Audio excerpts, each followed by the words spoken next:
What's going on, guys? Welcome back to another War Thunder video. Today we're taking out the German Ju-87 D-5, otherwise known as the Stuka.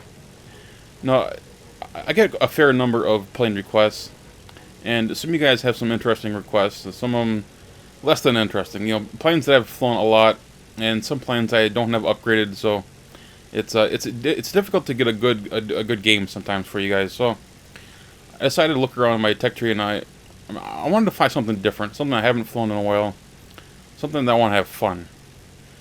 And the Stuka just kind of stood out. The last time I flew it, I had a terrible game, but the game that I had before that was with Brian, and I had a ball. This was going back a few months. This was back when they added the gunpods to the Ju-87. They added two gunpod options. You had the 4 20mm cannon gunpods, and then there was a machine gun pod option, which added 12 7.92mm machine guns. Admittedly, 12 machine guns sounds like a lot, and it is. But my hesitancy with using the machine gun pods is that the ammo belts don't have any options. You have the default option, and that's it. There's no stealth ammo or just API or whatever. It's just default.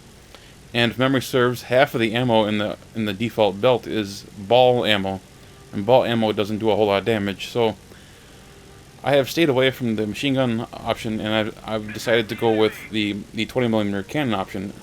And thus far, I've had a lot of fun using these guns. Like the very first time that I used the gun pods, I had an absolute ball. One burst completely obliterated everything that I shot. But it's been a while, and I wanted to try it out. I want to try and have some fun over this fairly annoying map. I don't know about you, but I'm tired of this map already. Sicily, I don't know how many times I've fought on Sicily. But here we go. Got a little Spitfire here. Amelia, I was a little concerned because he could easily outturn me. Instead of going head on, he decides to roll underneath me, and I just followed behind him. Now, I wasn't entirely sure what he was going to do. I expected him to loop up and over and come right on top of me, but instead he just kind of flies away, making himself a really easy target. And as you can see, those 6 20mm just evaporate him. You get two 20mm cans with the gun, or with the plane itself, and then when you add those additional 4 with the gun pods, you have 1,800 rounds of 20mm cannon ammunition. That is a lot of ammo. And with that ammo comes weight. The Stuka is one of the worst aircraft in the game when it comes to energy retention. So giving up altitude is a very dangerous thing to do with this thing, because if you give it up, you're not going to get it back. The engine is terrible. I'm just going to be upfront with it. I don't like the engine in this thing. I dove on this little Buffalo hoping to get an easy kill, a little boom and zoom. But he sees me, and he's been avoiding me. I think he got a little G-lock there for a second, because he flew straight for a few seconds, but finally he was able to turn, and he buggered out of there. You may notice I'm having a little control issues. The Stuka does not like to fly fast. Speed is not good with this thing, strangely enough. It doesn't handle very well with speed. This guy's dead, so I want to turn on and get this Buffalo before he gets me. 50 cals will just light this thing on fire. He comes in for a head-on. I avoid it. Even though I know that I could destroy him with one burst, I know that he can catch me on fire with one burst of those 50 cals. He comes back in with the 50 cals with the head-on. I avoid it. But I'm a little concerned because now I got a P-38 Lightning coming in, and he's interested in a head-on. I have to avoid him. He just nicks me with a 50 cal. Got a Buffalo coming back in. I fly over the top of him. I'm trying to avoid them both, but damn it, they're getting close. Thankfully, a teammate helps me with that Buffalo, takes him out of the match. Now the P-38 is doing a smart move by using his speed and trying to get away. I, on the other hand, have blown all my speed and all that turning, and as I've already discussed, this thing is not very good at energy retention, so getting back that speed is not going to happen. The only shot that I have at taking down this Lightning is if he turns.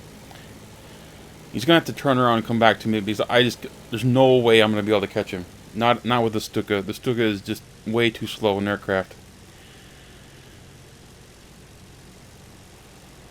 Got a couple of guys up high. Got a Spitfire who's, I think he's up by the AI. This P-36. Still got this Lightning that's down here. I'd like to see him come back around. The P-36 comes down. I take a little burst at him, but my shots are way off. You can see the rudder is not cooperating very well there. I still want to get one of these guys. I want to use these cannons. Right now I'm getting a little bit desperate, so I take the head on with the P-36, something I wasn't wanting to do earlier.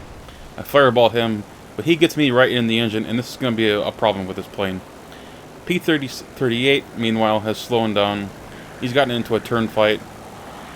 I'm going to try to eliminate him. As you can see, I just can't quite get my nose in front of him. So I pull up on the elevator, jerk the stick, which forces the guns ahead of his aircraft, and I'm able to take him out.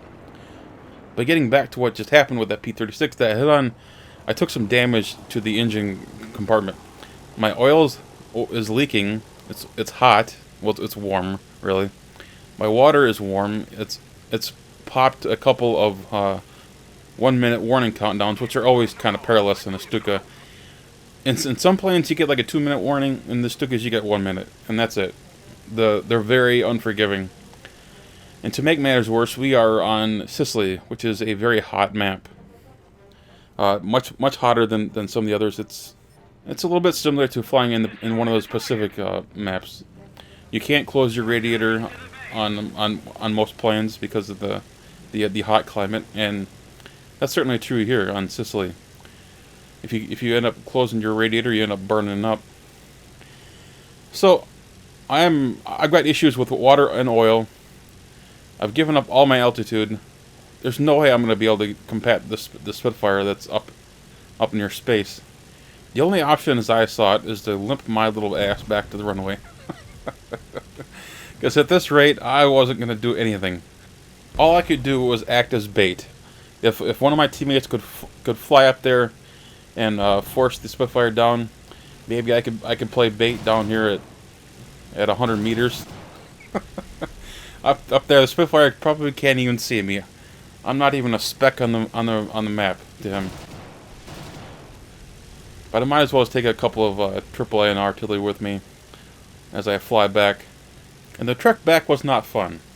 I didn't face any enemies, but I did have issues with the engine. The water and oil temperatures overheated to the point where I actually had to kill my engine by cutting the throttle all the way to 0 for several seconds, almost a full minute a couple of times, barely grazing trees. And as I touched down on the runway, the engine literally died. It stopped working completely. So turning back to the runway at that time was perfect timing. If I had stayed out shooting AAA 10 more seconds, I would have been able to make it back. And speaking of making it back, we fast forward 15 plus minutes into the action. We are about 25 minutes into the match, and we have finally found the last guy. I had to use the blind hunt in order to find the last Spitfire. And the 109s are slowly descending onto him. I don't know what the Spitfire has been doing all this time. I thought all of our AI were dead, but now he's got some other issues. He's got some players who are going to fight back, and I'm just watching this from a distance because there's nothing I can do. Again, the Stuka is very slow, so all I can do is watch on as a casual observer. And this is actually kind of entertaining to me, watching what's happening. Watching a dogfight is beautiful stuff sometimes. You know, watching, in this case, three pilots jockeying for altitude, energy fighting, turn fighting. It's like a beautiful little dance, really. The Spitfire is outnumbered, and while he could turn better than the 109s, the fact that he's outnumbered is an issue. I don't care how maneuverable your plane is, being outnumbered can be a fatal issue. Even if he manages to outmaneuver one of the 109s, there's the other one that's going to be right there to pounce on him. And that's one of the reasons I like to fly with someone like Brian. You know, always having a wingman with you is very useful. The Spitfire has done probably what he had to do and give up all of his altitude. The Spitfire, I don't remember which model of Spitfire right offhand, but a lot of the Spitfires are much better at lower altitude when it comes to turn fighting. But again, he doesn't have numbers on his side at all. And now I'm actually making my little dive, but I have to be careful. I can't rip. I don't want. We're over 20-something minutes into this match, and I don't want to rip. I want to watch this fight. I want to see what happens just as much as you do. I want to see if the Spitfire can change things up and shoot one down, or force one to fly into a tree, or who knows? You know, anything can happen in War Thunder. That's one of the funny things about War Thunder. Anything can happen. So we got these two 109s that have been dealing with the Spitfire for the last couple of minutes. They're up to, what, 3 or 4 kilometers in altitude. And now, all of us, here we go. Enter a Focke-Wulf. He makes his run, he misses, he pulls up. 109 is still engaging, and here I come. With 6x20mm cannons. I think you know what's going to happen, right? I just have to be careful and not shoot down one of my teammates, because that would be bad. That would be very, very bad. I have to time my aim just perfectly when I don't have someone right in front of me. There we go. There's a hit. Open fire. There we go. Fireball.